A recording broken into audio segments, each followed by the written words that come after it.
Hello and welcome everybody to this, which is episode 94 of the Inner Lenses.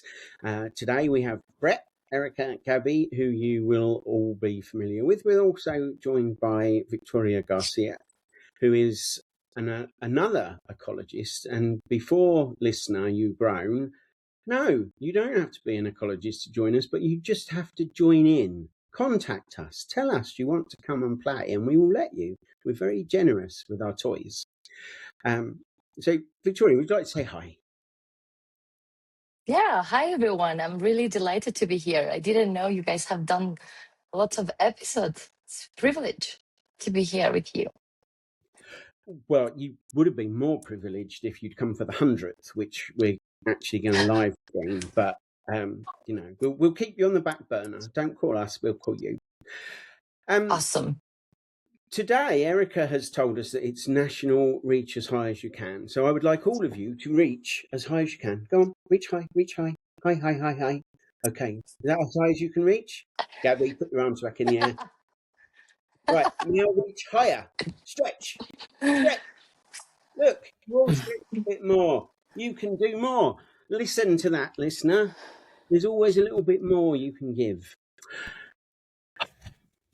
Erica, what is our other All right.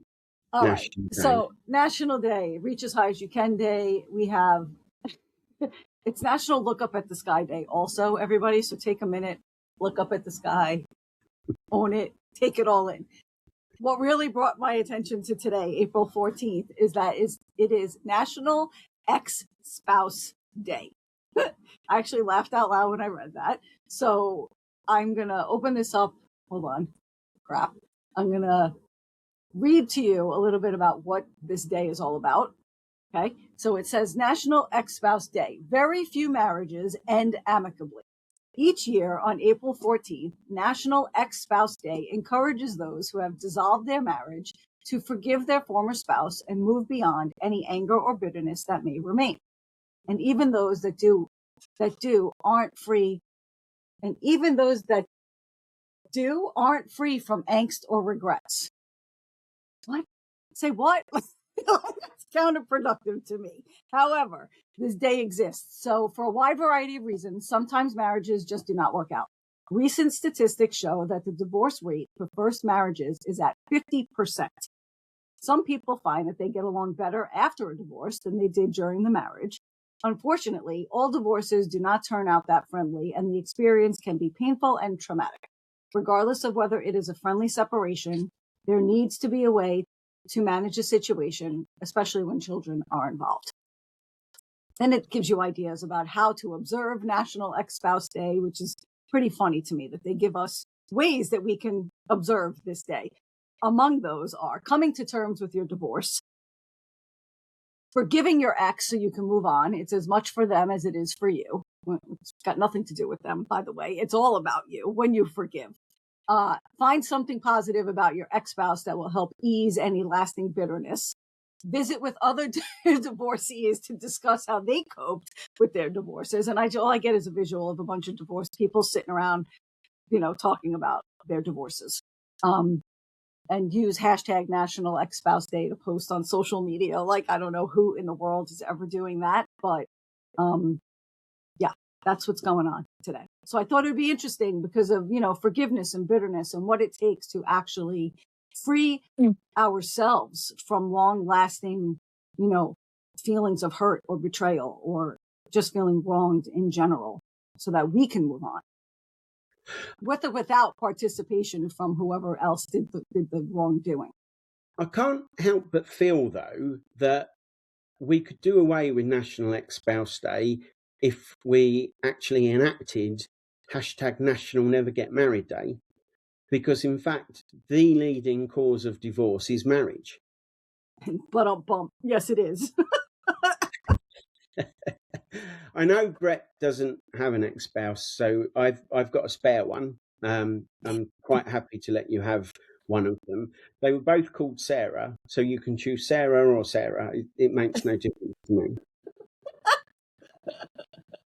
Interesting topic, though, that you said do away with the institute of marriage altogether. I'm sure there are there are many people out there that agree with that sentiment.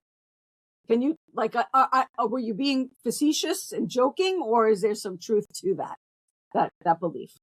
You know, I would never make a joke about such a serious topic, Erica. Liar. That's I a lie. That's a lie. It's a big lie.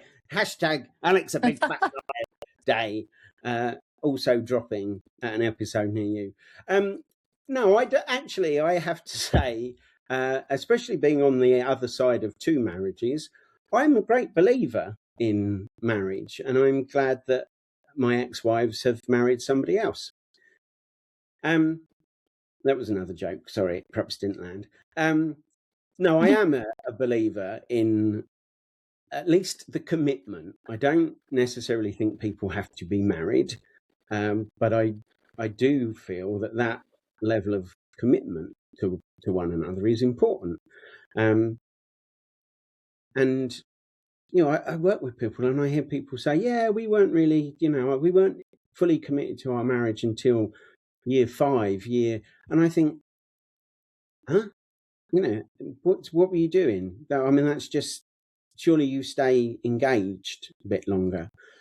But to bring it to the ex-spouse thing, you were absolutely right. I think my personal belief is that forgiveness is what it allows us to move on from and do.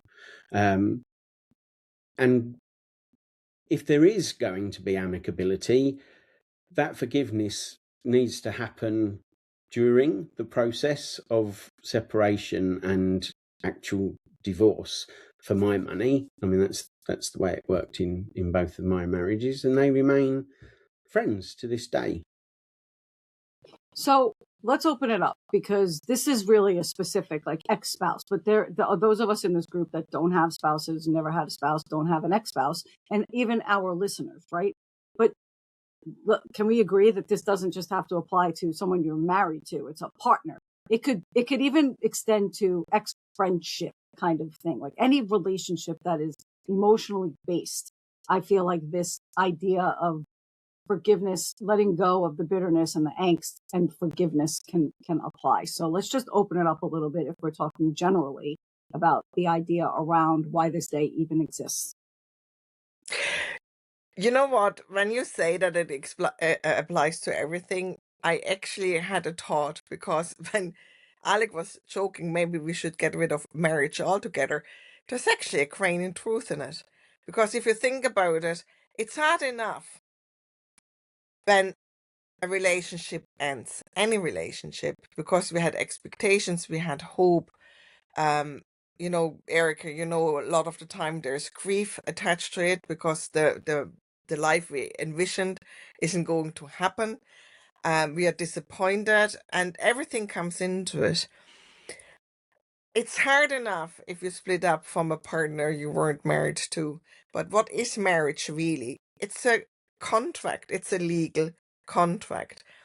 And why is it so much harder when I look at my friends who actually split up legally from a partner rather than just splitting up from a partner? Because it brings that second layer to it.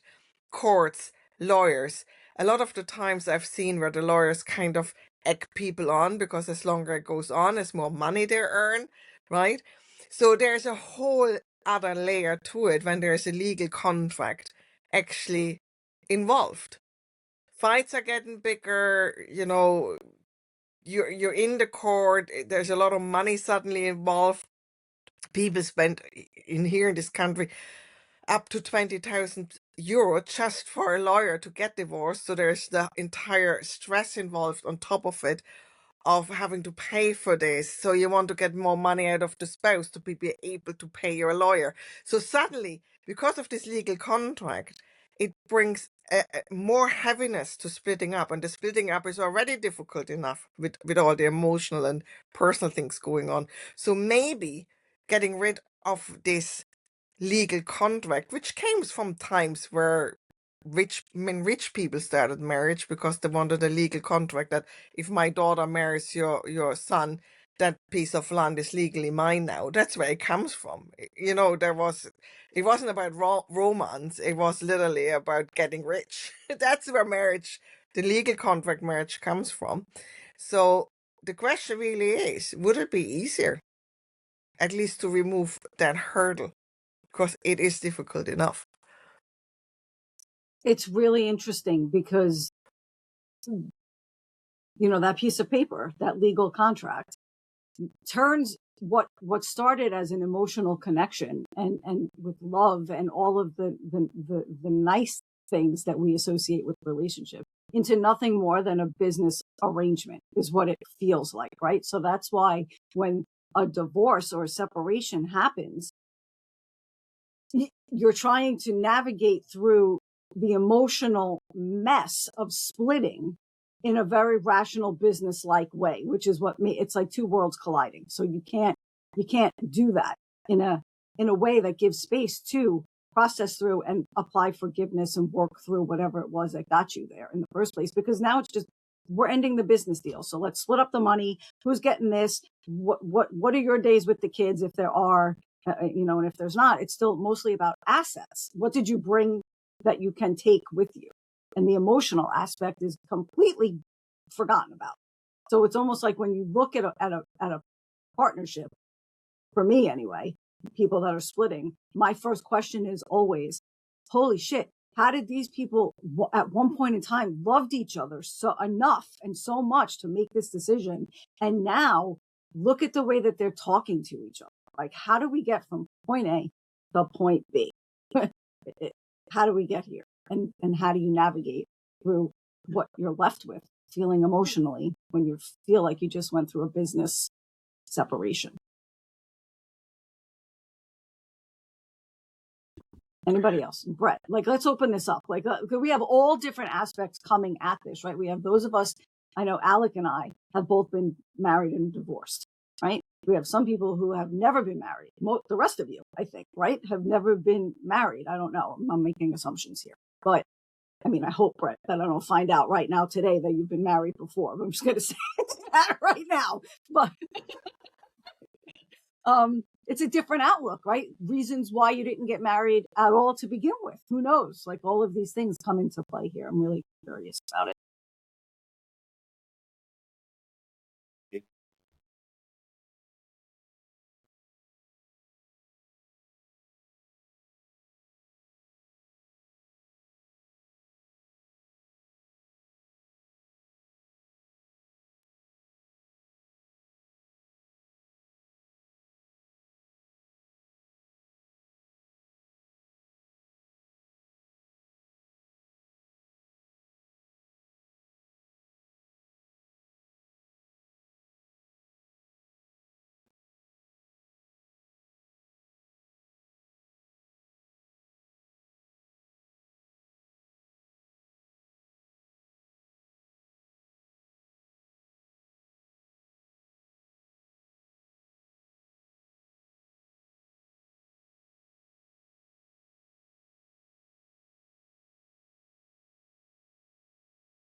So, I guess I don't know why, actually, but it's something like I know if I've done it, it's gonna be one and done. I don't want to have that breakup. I'm gonna wind up working my way through whatever it takes to make it stay. Like, and it's gonna be fair across the board. You know, I'm not looking to trump the other person or the other person trump me, and it's about sharing that whole piece so that you're on the same page and at the same level. You know, because it's not always about what you bring to the table monetarily, right? Because there's other things that come to the table. So everything gets weighed and looked at. You just can't say, well, you know, because this, I'm that, right? So I don't know. What do you guys think? I mean, I think I'm married, right? I think, Brett, you've, as is often the case, you know, just quietly come in with the mic drop, which is, it is all about the maturity and the mindset and the communication at the point of the separation. I mean, we know with grief, and let's face it, these are going to be grief situations, that those emotions aren't resolved unless you work through them. So it almost is separating the emotional fallout, and let's navigate that in the most kind, compassionate way, remembering that we did once love each other and see the stars and the moon in each other's eyes. And then, okay, we've now got a legal entanglement to undo. Where they're muddled together, I do wonder if people stay in a relationship longer because of the legal bind. And so when it eventually does all come undone, there's more bitterness, more acrimony because they've waited longer, and more slights and injuries and stuff have built up. Victoria, what are you thinking? I was just thinking that I've never been married, yet in relationships, I almost got married. But touching this point, like how we can separate the emotional part versus building a life together, and that requires this maturity that we were all talking about. And that's why I stepped back. There wasn't that. It required from both ends, like, are we really going to do this? Because this is not only the relationship and the attachment, love, right? It is building a foundation together. And it was a mutual agreement where we said, okay, there's love, but there's not readiness to build this foundation together, because I still need to do some work on myself, right? And I chose not to do it together. So there's that, and there was separation. And of course, if I would have been married, it would have been a lot of just more hassle, because it's like now we need to separate, and I have to build everything myself again, right? It's quite interesting. What I find interesting, sorry, Gabby, speaking from, I've been both. I've been married and divorced, and now I'm in a committed long-term relationship that is not legally, it doesn't have a legal thing to it, but it's committed and long-term nonetheless. So, and if that ever ended, the devastation is no less than it would be if I had a legal paper, right? So I think it's really important for us to talk about. You don't have to be married to feel the feelings that come with an ended relationship, right? That what we're saying is that legal paper and that business arrangement just makes things even more difficult than it would be if it was just the emotional tie that we're disconnecting. But the longer committed you are, the more things are intertwined anyway. There's just no legal safety net, which I think is what keeps people in a marriage, because it's the safety net. It's this is going to guarantee that I'm going to get something. If you don't have it, you're flying by this willy-nilly without the safety net there, on the hope and the trust that you're committed enough to and mature enough to work through whatever needs to, so that detangling doesn't have to happen. It's almost like not being married forces people to commit from a pure place of commitment, with I'm committing because I actually want to, not because this piece of paper is going to guarantee I'm going to get my half if this doesn't work. So I feel like there's more courage in committing without the paper than actually going through and getting married. That brings up an interesting point, because Gabby mentioned earlier about the origin of the legal contracts and it being connected to land and things like that. And yet we do still live in a world where people have arranged marriages and know very little about each other before they get married. And they have to do all of that work and growing with each other and finding out what the commonalities are after the fact of the wedding, which puts an even different and I Don't know. This is not a fact, listener. Check it yourself. But I get the impression that arranged marriages, probably because of cultural and family expectations, perhaps don't end in such a high rate of divorce. Just an instinct, I don't know. Gabby, I know you've unmuted several times. Go on. Well, they usually don't end in divorce because divorce is frowned on, but at the same time, so it's still a very highly social stigma to divorce in many countries. So we can't forget about that. Like looking at our own cultures in the West, I had 3 relationships, and they were really committed and mature, and I'm still speaking to all my exes, and we are still friends. And I put that down to the fact that we didn't have to go to the added stress of ending a business contract, because we always made sure, that we stayed independent, that we stay together because we want to be together, not because it has become convenient. And there is a lot to that, right? I know a lady who is still married, even though she's separated. The reason why she is not divorced is because she waits for his parents to die, because there's a lot of inheritance coming. So it's a completely loveless place to be. But the money has become more important. I mean, that's sad. It denies her and the husband to find love, to move on with life. They're stuck in that situation.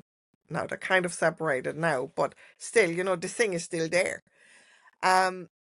So I find it an interesting conversation, because people always think that if somebody doesn't marry, they don't take the relationship serious, and that's not true.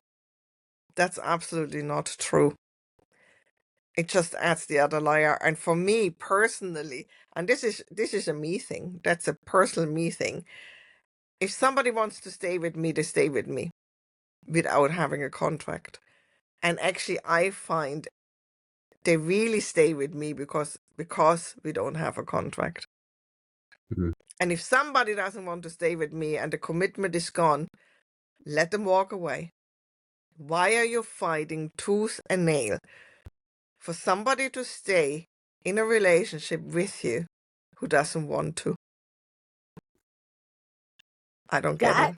What you just said is maybe not in this conversation, but like we spin off and continue talking about what it takes to get to what you just said, right? Like if somebody wants to walk away or feels like they're done with that part of the relationship, whatever, how do we as people get ourselves to a place secure and grounded enough to be able to let that happen without succumbing to, the begging, the pleading, the anger, the this, all of these things that come up, which makes it impossible to remain amicable after the split, and also takes care of your heart emotionally, right? Because there is a level of sadness and devastate, whatever it is that you experience when it ends. How do we get to that place where we can allow it to just be what it is, but still hold yourself in self-respect and a general fondness for the person that you just spent X amount of time of your life with?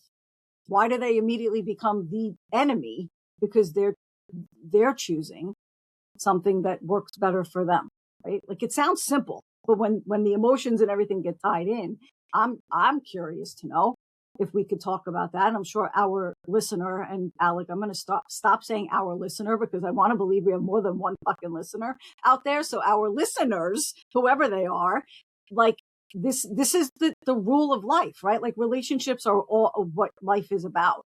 And if we all knew how to master them, we wouldn't be licking our wounds and like slipping into depressions and like being angry and bitter and not knowing how to forgive if we knew what it took to get to that point. I thought you were going to stop saying our listener because you realise that they're faithless and they actually listen to other people as well. They're not committed to our YouTube channel. But on a more serious note, I think Gabby was not far wrong when she said lawyers, solicitors, etc., get involved, and they start to say, "Oh yeah, you can have this and you can have that," and you're into, and then it's like those conversations start happening, and the bitterness creeps in. Well, my lawyer said neither of my divorces went through. I mean, they went through court to the point that the marriage had to be dissolved. Yes, but we did it DIY. You know, you can get a pack from your local stationers for 30 quid that guides you through it. I'm sure with AI you could do it even more easily and create the documents yourself and just file them. But that alone, a removal of that kind of pressure of, you know, solicitors' letters and back and forth and phone calls. I mean, we all know that just buying and selling a house is stressful from doing that with the estate agents and the realtors and whatever you call them over there. So you put those wounds that Gabby was talking about earlier, you know, the loss of shared dreams, shared identity, all of that into the mix. And then you're having to come up with a couple £100 every month to pay off this shyster. I know I'm labelling, I'm being very judgmental. I appreciate, Erica, you work for a law firm. I hope they don't do divorce. If they do, get a contract quick. But it's that step that you're talking about to move from deeply injured, hurting, to anything like healing from that emotional loss and being able to let the person, because you know the whole ex-spouse thing is the forgiveness as well, and being able to let them go with love, that's tough. That's probably the hardest part of any of the bits that we're talking about here. Yeah. And it is, I mean, if you look from the communication point of view, there's different type of conversations we have, and one is an emotional conversation and the other one is logical conversation. So here you are completely emotional because the relationship is ending, it hasn't worked out. As we said, all your dreams and hopes are shattered in smithereens, right? You really want to have those emotional conversations. Why didn't work out? This is what I feel. Blah blah blah. And then you have to go into a solicitor's office and hold a logical business conversation. Who's getting what? Who however it's been. Of course, the emotions are flying high. You're not able for a conversation like this. Then you have the solicitor saying, "Oh, if we do that, you can maybe get another 5,000 out of him." Right? Or like in a friend's case where the wife was advised to lie and say that he hit her to get more money, right? All this kind of stuff is happening in the background. You're totally emotional, and then all this stuff is happening on top of it. Of course, I think when people decide to divorce because one thinks it's not working anymore, it's hard. By the time they're going to the ending the contract part with the courts, they truly hate each other. I think it puts another layer of hatred on top of it, and it's so hard then to get to a point of forgiveness because it was accelerated. Now, of course, I'm generalizing. That's not always the case, and a lot of people are very mature and they do the DIY, very simple divorces, and there's no issue, and they're friends afterwards. But looking at the statistics and that somebody felt there is a need for an ex-spouse day probably tells us that the mature cases are probably lesser than the other. I don't even know where to begin because I'm so distracted by the fact that some lawyer was unethical enough to advise their client to lie about being abused right now that my head is in a spin that even goes on. But yeah, so this whole day started, now that you brought it up, by a Reverend Ronald Coleman. We can like mention him in the whatever. In 1987, created this day as a way to dissolve the bitterness that's often associated with divorce. He created buttons that read, I'm okay, your history, to help lighten the day. He said he hoped more people would forgive their spouses, which is super important part one, but then, and focus on the positive aspects of their own lives, which I think is what is drastically missed when people go through a breakup of any type, which speaks back to Gabby's point about being emotionally mature and grounded enough to be able to say goodbye, acknowledging all of what the sadness is, but let that person go without losing yourself in the fight of trying to keep something that's ended. And Victoria raised a really important point in what she shared. It's like, I've got work to do on myself, and I'm choosing not to try and do this together. And, coming to that level of awareness that, okay, there is stuff, there's shadows, there's things that I need to work on. I can either bring it into the relationship and allow it to taint and tarnish however that would, or I take the time and I make the personal effort to do the growth that is required. And I can imagine being on the other side of that. It's like, okay, so you don't want to be with me, but you're going to do the work so that you can have a better relationship somewhere down the line with someone else. So even when you're making choices for your own personal growth, your development, you're not sort of foisting difficulties, whatever they might be, into a relationship, there's still the potential for the snubbed feelings, the blunted emotions. And as an individual, the degree of maturity has to be so much higher as well to make those sorts of choices, I think. Don't you think if you really were close in that relationship, you'd want the best for the other person? Coming from that mature spot, and if they needed to work on themselves and you held yourself in that right place and doing the right thing, that you can honor that they want to do work on themselves. And yeah, it might take them a different road. It doesn't mean it's going to lead back to you, right? But it's still something that they have to do for themselves. And if they don't do it, then you're kind of in a relationship where there's going to be some kind of roller coaster. So, you know what I mean? It's like, it's going to come.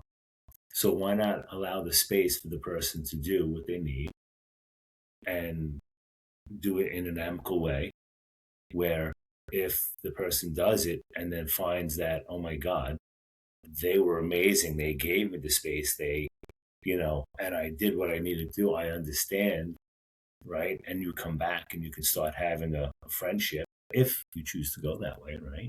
Because it doesn't always. But it's life, man. That's what life's about.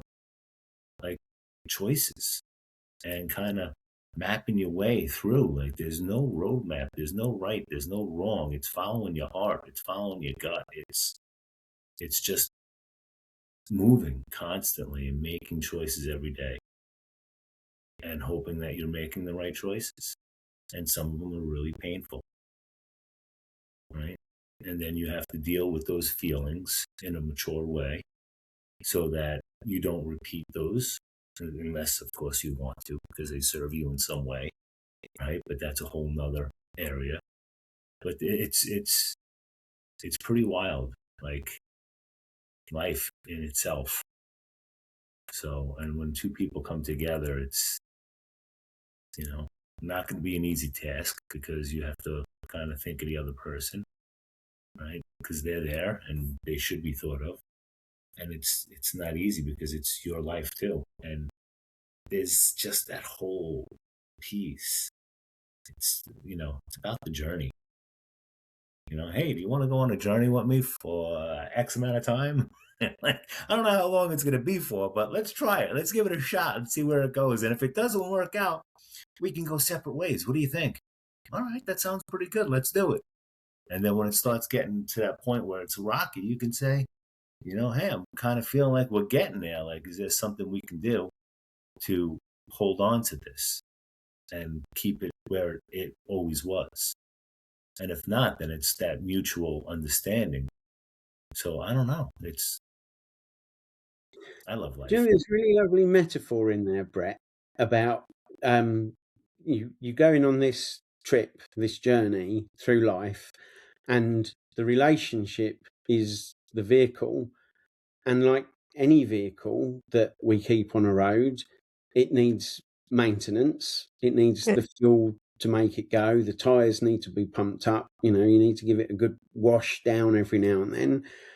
And sometimes vehicles break down.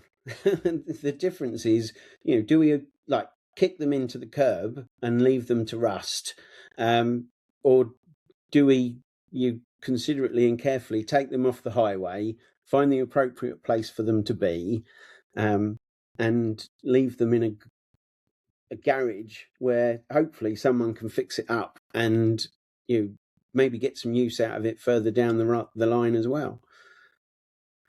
Mm. There's another lovely story in there, Brad, because marriages like this is a relatively new concept, a few hundred years old. Well, probably, I don't know, medieval ages, really, maybe a little bit earlier, maybe, with the contract. It wasn't always that way. Our societies didn't even operate always like this, and this is the interesting part. We just got so used to it that we think this is what we have to do, right? Now, if you look back, I'm living in Ireland. The Celts had what they called greenwood marriages. So if a couple liked each other on the night of 1st of May into May, they would go off. They had a bonfire, big party, and young couples who liked each other would go into the forest, would have a bit of fun, right? And then they would be married for a year and a day. So exactly what Brett just said, right? A year and a day. They looked how they got on. If the love was still there or stronger after a year, and said, "Yep, this is it. We want to commit. This is going wonderful."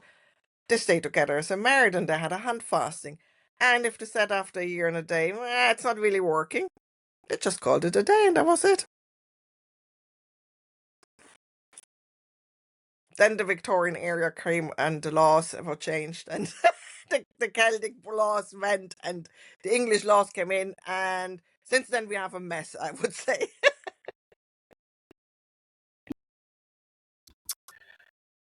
So, do we have any closing thoughts, Victoria?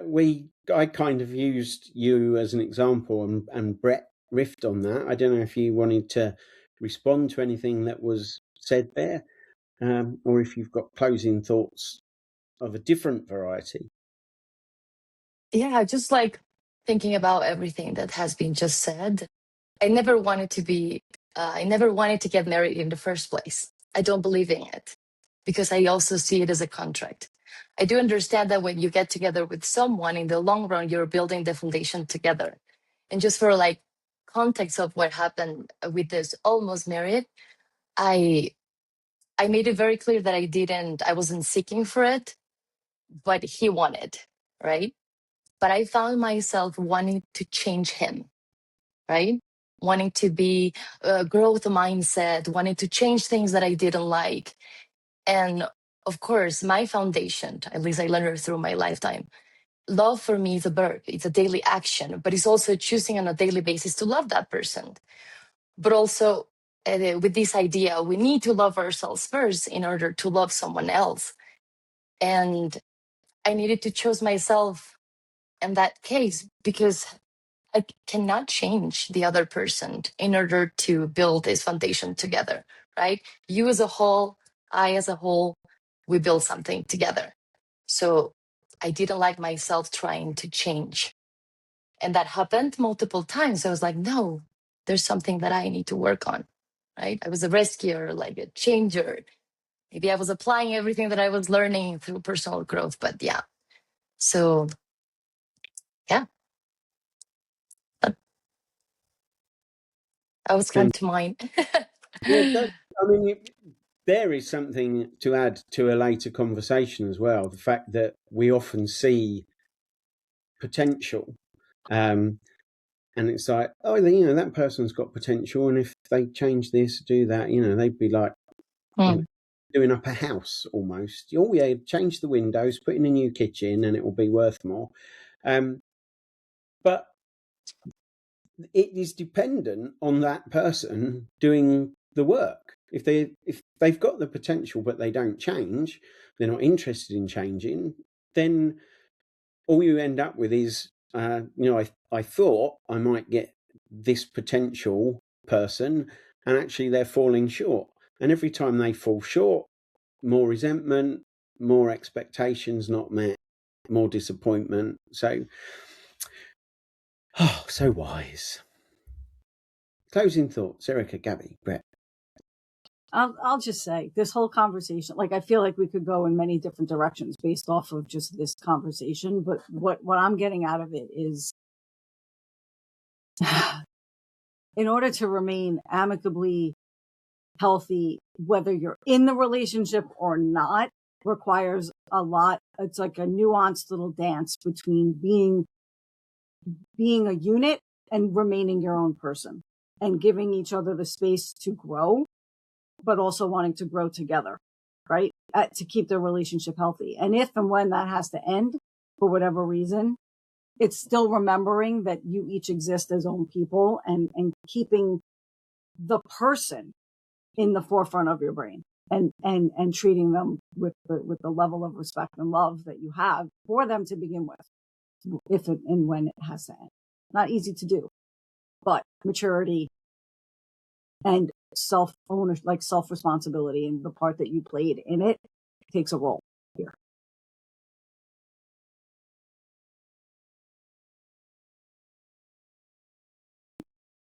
I think that was a lovely last thought. In which case, we will be back in another episode, number 95, in the not too distant future. So until then, take care, be kind to each other. Bye.